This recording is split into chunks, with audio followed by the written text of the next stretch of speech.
వరద ఉధృతికి ఆదిలాబాద్ జిల్లా ఇంద్రవెల్లి మండల కేంద్రంలోని లోతట్టు కాలనీలు జలమయమయ్యాయి.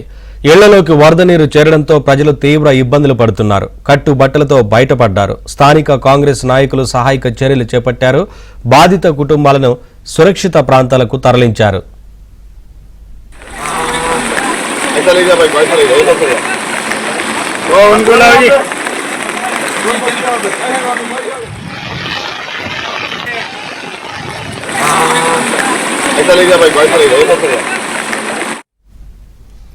ఆదిలాబాద్ జిల్లాలో కురుస్తున్న భారీ వర్షాల కారణంగా వాగులు వంకలు పొంగి పొర్లుతున్నాయి. బోధ్ మండలంలోని దాదాపు 10 గ్రామాలకు రాకపోకలు నిలిచిపోయాయి. అలాగే ఇచ్చోడలో లోతట్టు ప్రాంతాలు పూర్తిగా జలమయమయ్యాయి. ఇచ్చోడ నుంచి సిరికొండ వెళ్లే రోడ్డుపై వరద నీరు ఉధృతంగా ప్రవహిస్తుండటంతో ముందస్తు జాగ్రత్తగా పోలీసులు రాకపోకలను నిలిపివేశారు. దీంతో జనజీవనం పూర్తిగా స్తంభించిపోయింది.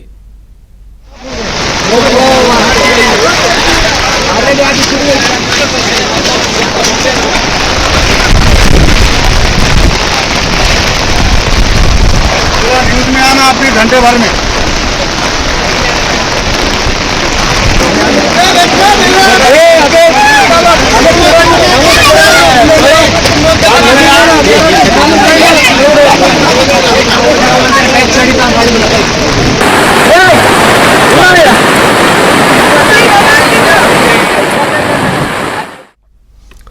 ఆదిలాబాద్ జిల్లా గుడిహత్నూరులో భారీ వర్షాలకు వాగులు పొంగి పొర్లుతున్నాయి. వరద ఉధృతితో ప్రధాన రహదారి జలమయమైంది. ఆదిలాబాద్ నుంచి మంచిర్యాల, కొమరంభీం జిల్లాలకు రాకపోకలు నిలిచిపోయాయి.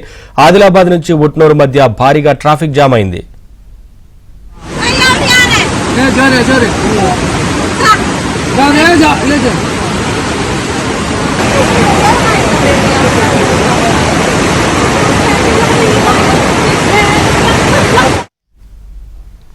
భారీ వర్షాలతో ఆదిలాబాద్ జిల్లాలోని త్రివేణి సంగమం ప్రాజెక్టు కట్ట కోతకు గురైంది. ఆదిలాబాద్ ఉట్నూరు ప్రధాన రహదారిని ఆనుకుని ఈ ప్రాజెక్టు ఉండటంతో అందులోని నీరంతా రోడ్డుపైకి చేరింది. దీంతో ప్రధాన రహదారి కూడా కోతకు గురైంది.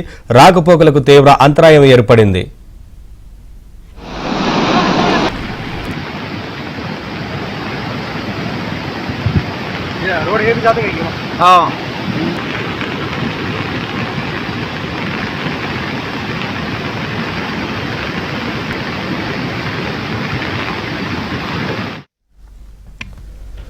ఆదిలాబాద్ జిల్లా కేంద్రాన్ని వర్షం ముంచెత్తింది. అనేక లోతట్టు కాలనీలు నీట మునిగాయి. రామ్నగర్, సుభాష్ నగర్, ఎన్టీఆర్ నగర్, టీచర్స్ కాలనీ వరద నీటిలో ఇళ్లలోకి చేరింది. అయితే ఇళ్లలోని సామాగ్రి అంతా తడిసి ముద్దైంది. దీంతో అనేక మంది కట్టుబట్టలతో బయటకొచ్చారు.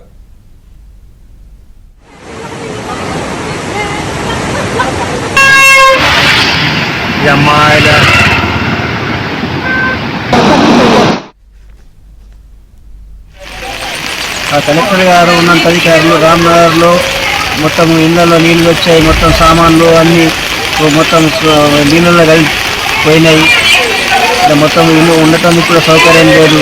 చుట్టుపక్కల వాళ్ళ వచ్చి ఇళ్ళలో కొండవస్తుంది వచ్చి ఉన్న కష్టాలను చూసి అందరు వచ్చి చూడగలరని నా మనవి. రామ్నగర్ మాది ఇళ్లలో నీళ్ళు వచ్చినాయి. బాగా మొత్తం సామాన్ అంతా తడిసిపోయింది.